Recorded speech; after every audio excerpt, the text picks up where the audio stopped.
저는 민수라고 합니다. 올해 55입니다.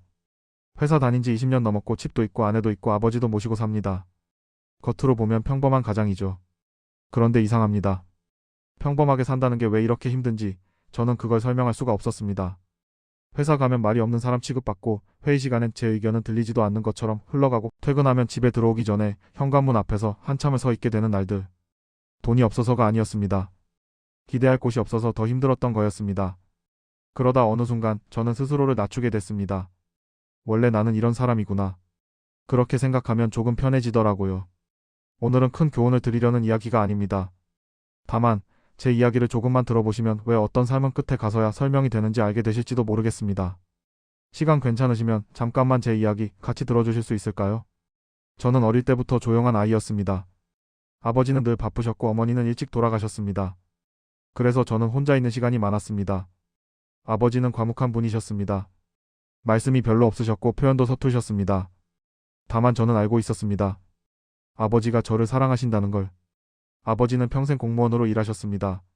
어디서 일하시는지 자세히는 몰랐지만 늘 바쁘셨고 가끔 며칠씩 집을 비우실 때도 있었습니다. 그래도 저는 궁금해하지 않았습니다. 아버지는 원래 그런 분이셨으니까요. 학교에서도 저는 앞에 나서는 편이 아니었습니다. 조용히 뒤에서 지켜보는 쪽이었습니다. 그게 나쁜 건 아니었어요.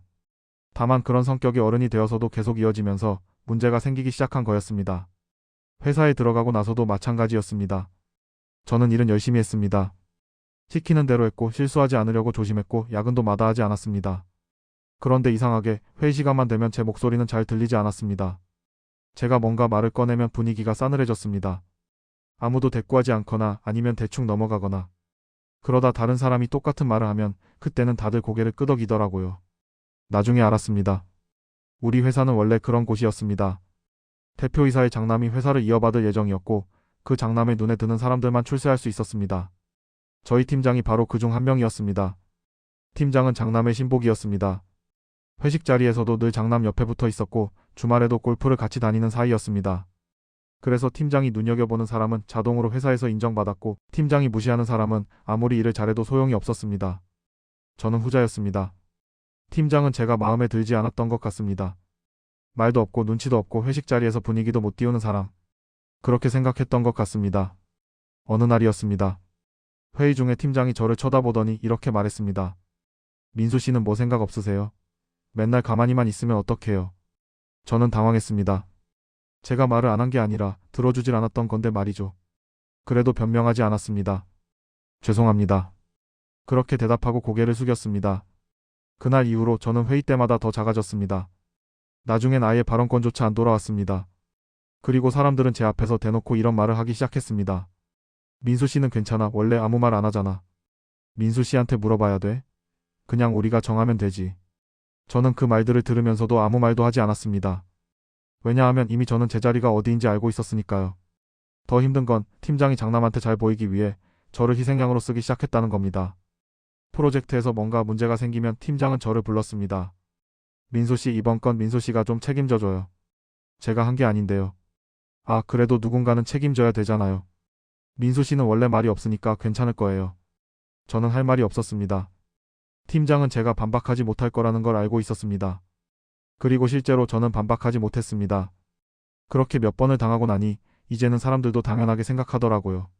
문제가 생기면 민수한테 넘기면 된다. 저는 그렇게 회사에서 가장 낮은 사람이 되었습니다. 그렇게 몇 년을 버텼습니다. 집에 들어가면 아내 지연이 밥을 차려놓고 기다리고 있었습니다. 오늘 회사 어땠어요? 저는 늘 똑같이 대답했습니다. 그냥 그렇지 뭐. 지연은 더 묻지 않았습니다. 그냥 조용히 밥을 먹었습니다. 저는 아내에게 제 이야기를 할 수가 없었습니다. 왜냐하면 제가 회사에서 무시당하는 이야기를 하면 아내도 저를 그렇게 보지 않을까 하는 두려움이 있었으니까요. 그래서 저는 아무 말도 하지 않았습니다. 그냥 조용히 하루하루를 버텼습니다. 그런데 몇 년 전 아버지가 은퇴를 하셨습니다. 그리고 얼마 지나지 않아 아버지는 아파트 경비 일을 시작하셨습니다. 저는 깜짝 놀랐습니다. 아버지, 왜 경비 일을 하세요? 제가 모실게요. 아버지는 고개를 저으셨습니다. 아니다. 나는 내가 벌어야 마음이 편하다. 집에만 있으면 답답하다. 저는 더 이상 말리지 못했습니다. 아버지는 평생 일만 하신 분이셨고 갑자기 멈추시면 힘드실 거라는 걸 저도 알았으니까요. 그런데 문제는 아버지가 일하는 아파트 입주민들이었습니다. 그들은 아버지를 경비라고 생각했습니다. 사람이 아니라 그냥 경비. 택배가 늦으면 아버지한테 화를 냈고 주차 문제가 생기면 아버지 탓을 했습니다. 어느 날은 젊은 남자가 아버지 앞에서 이렇게 말하는 걸 제가 직접 들었습니다. 경비 주제에 말이 많네. 그냥 시키는 대로나 해요. 아버지는 아무 말도 하지 않으셨습니다. 그냥 고개를 숙이고 조용히 자리를 떠나셨습니다. 저는 그 모습을 보면서 가슴이 무너졌습니다. 제가 회사에서 당하는 일이 아버지도 똑같이 당하고 계셨던 겁니다. 평생 공무원으로 일하시면서 나라를 위해 헌신하신 분이 이제는 경비 주제라는 말을 듣고 계셨던 겁니다. 그런데 저는 아무것도 할 수 없었습니다.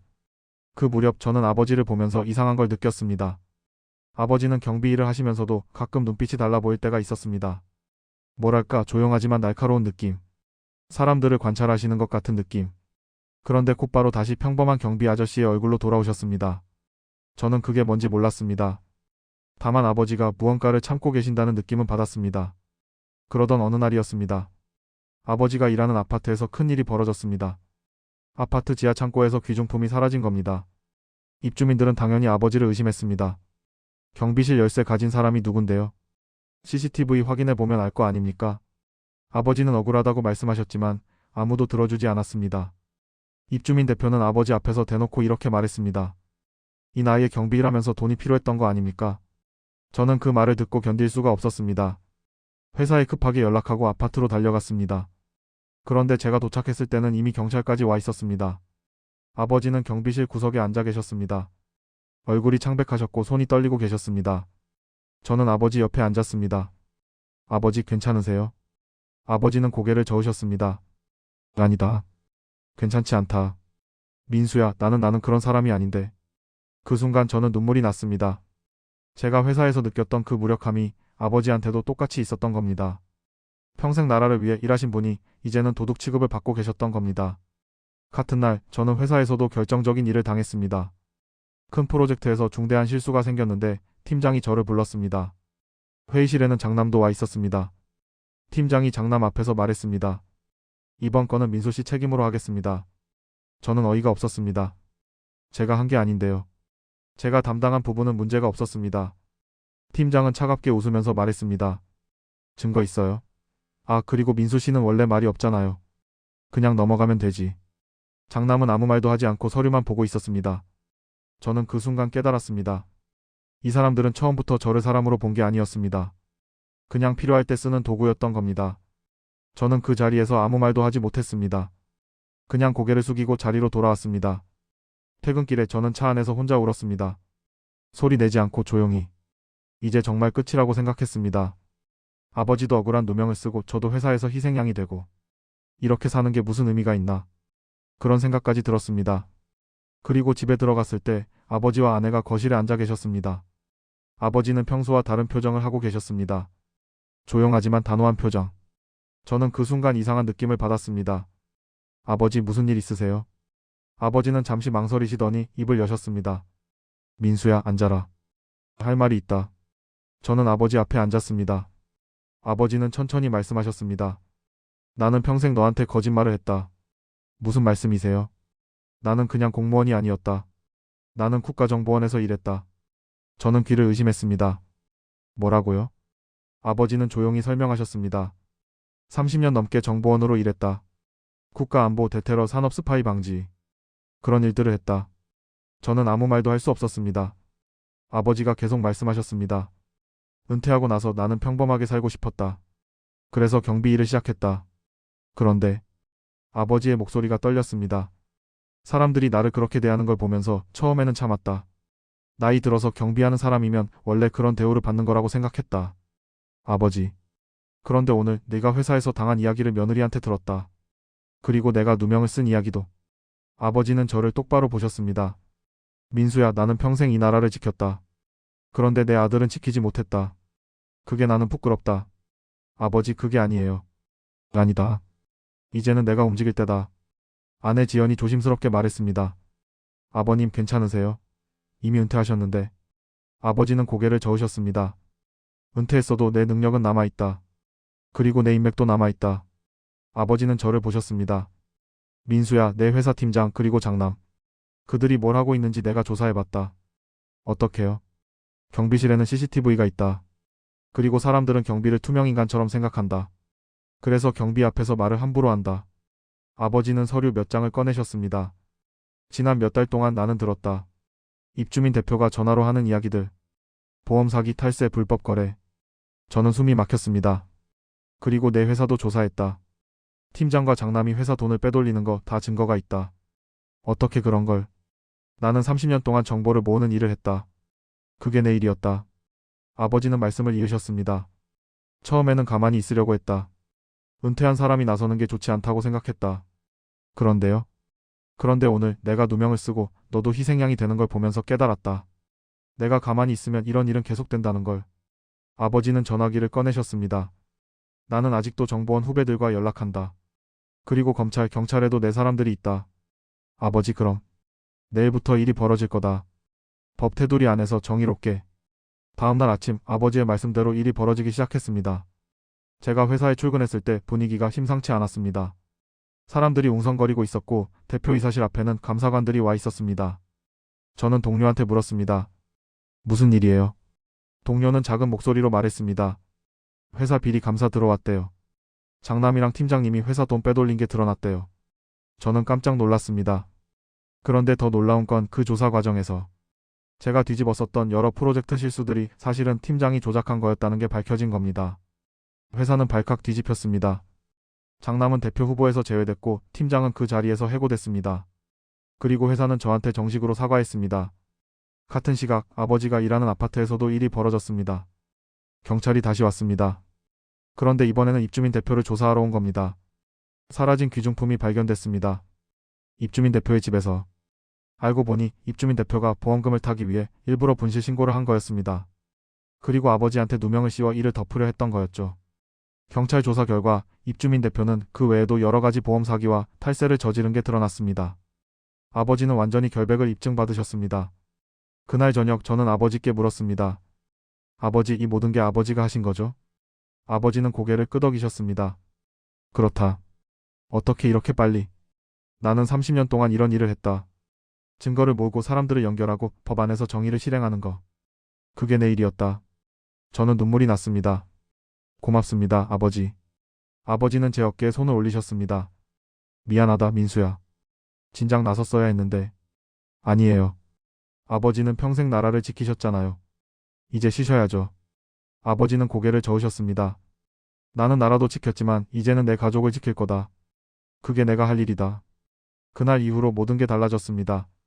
회사에서는 새로운 대표가 선임됐고 팀장 자리도 바뀌었습니다. 새 팀장은 첫 회의에서 저를 불렀습니다. 민수 씨, 그동안 고생 많으셨습니다. 이제부터는 제대로 일할 수 있을 겁니다. 저는 처음으로 회의 시간에 제 의견을 말했습니다. 그리고 사람들은 제 말을 들었습니다. 진지하게 끝까지. 저는 여전히 조용한 사람이었지만 이제는 그 조용함이 무시의 대상이 아니라 존중의 대상이 되었습니다. 아버지는 여전히 경비 일을 하셨습니다. 그런데 이번에는 입주민들의 태도가 완전히 달라졌습니다. 입주민 대표 사건 이후 아파트에 소문이 퍼졌습니다. 경비 아저씨가 알고 보니 국가정보원 출신이라는 거. 입주민들은 아버지를 함부로 대하지 않게 됐습니다. 오히려 조심스럽게 대했고 인사를 먼저 했습니다. 아버지는 처음으로 당당하게 경비복을 입으셨습니다. 어느 날 저녁 가족이 다 같이 식탁에 앉았습니다. 아내 지연이 밥을 차려놓고 저와 아버지가 마주 앉았습니다. 저는 아버지께 말씀드렸습니다. 아버지, 평생 나라를 위해 일하시느라 고생 많으셨어요. 아버지는 고개를 저으셨습니다. 아니다. 나는 내가 해야 할 일을 한 거다. 그래도 민수야, 나는 평생 이 나라를 지켰다고 생각했다. 그런데 알고 보니 내 아들도 못 지키고 있었다. 그게 나는 부끄러웠다. 아버지는 저를 보셨습니다. 이제는 내가 제대로 할 거다. 내 가족을 지키는 거. 그게 내가 남은 인생에서 할 일이다. 저는 눈물이 났습니다. 고맙습니다, 아버지. 그날 밤 저는 잠자리에 들기 전에 아버지 방 앞을 지나갔습니다. 문틈으로 아버지가 책상 앞에 앉아 계신 게 보였습니다. 옛날 사진들을 보고 계셨습니다. 젊은 시절 정보원 신분증, 포상장들, 동료들과 찍은 사진들. 아버지는 그 사진들을 쓰다듬으시며 조용히 중얼거리셨습니다. 이제는 진짜 중요한 일을 할 시간이다. 저는 조용히 제 방으로 돌아왔습니다. 요즘 저는 출근길이 두렵지 않습니다. 회사에 가면 여전히 조용히 일하지만 이제는 제 존재가 무시당하지 않는다는 걸 알고 있습니다. 회의 시간에 제가 말하면 사람들은 귀를 기울입니다. 제 의견이 반영되고 제 노력이 인정받습니다. 퇴근하고 집에 들어가면 아내가 밥을 차려놓고 기다리고 있습니다. 오늘 회사 어땠어요? 저는 이제 대답할 수 있습니다. 좋았어요. 오늘은 정말 괜찮았어요. 그러면 아내는 미소 지으며 말합니다. 다행이네요. 아버님 덕분이에요. 아버지는 여전히 경비 일을 하십니다. 하지만 이제는 고개를 들고 일하십니다. 입주민들이 인사하면 아버지도 당당하게 인사하십니다. 그리고 가끔 아버지는 젊은 입주민들한테 이런 말씀을 하십니다. 사람을 함부로 대하지 마세요. 누가 어떤 사람인지 겉모습만으로는 알 수 없습니다. 입주민들은 고개를 끄덕입니다. 그들은 이제 압니다. 경비실에 계신 그 조용한 노인이 사실은 어떤 분인지. 어느 날 저녁 저는 아버지께 물었습니다. 아버지, 앞으로도 계속 경비 일하실 거예요? 아버지는 고개를 끄덕이셨습니다. 그래야지. 여기서 일하면서 사람들을 볼 수 있으니까. 사람들을요? 그래. 누가 약한 사람을 괴롭히는지, 누가 부정을 저지르는지. 나는 그런 걸 본다. 저는 깜짝 놀랐습니다. 아버지 아직도. 아버지는 조용히 웃으셨습니다. 나는 은퇴했지만 내 눈은 아직 살아있다. 그리고 내가 본 게 있으면 나는 움직인다. 법 안에서 정의롭게. 저는 그제야 깨달았습니다. 아버지는 단순히 경비 일을 하시는 게 아니었습니다. 아버지는 여전히 이 사회를 지키고 계셨던 겁니다. 다만 이제는 조용히 눈에 띄지 않게. 어떤 삶은 끝에 가서야 설명이 됩니다. 저는 평생 조용히 살았고 무시당했고 작아졌습니다. 그런데 그 모든 시간 동안 제 옆에는 저를 지켜줄 수 있는 사람이 있었습니다. 말없이 조용히 하지만 확실하게. 아버지는 평생 나라를 지켰고 이제는 가족을 지키고 계십니다. 저는 이제 압니다. 진짜 강한 사람은 목소리 큰 사람이 아니라 조용히 옆에서 지켜주는 사람이라는 걸. 그리고 그 사람이 제 아버지라는 걸. 지금 이 순간 저는 행복합니다. 큰 부자가 된 것도 아니고 대단한 사람이 된 것도 아닙니다. 다만 저는 이제 압니다. 제가 사랑받고 있다는 걸. 제가 지켜지고 있다는 걸. 그리고 그것만으로도 저는 충분히 당당할 수 있다는 걸. 혹시 지금 힘드신 분이 계시다면 이 말씀만 드리고 싶습니다. 포기하지 마세요. 세상에는 권력을 가진 사람의 눈밖에 나면 아무것도 할 수 없는 것처럼 보이는 곳들이 있습니다. 하지만 진실은 결국 드러납니다. 부정은 언젠가 무너집니다. 그리고 당신 곁에도 분명 당신을 지켜줄 수 있는 사람이 있을 겁니다. 말없이 조용히 하지만 확실하게. 그 사람을 믿으세요.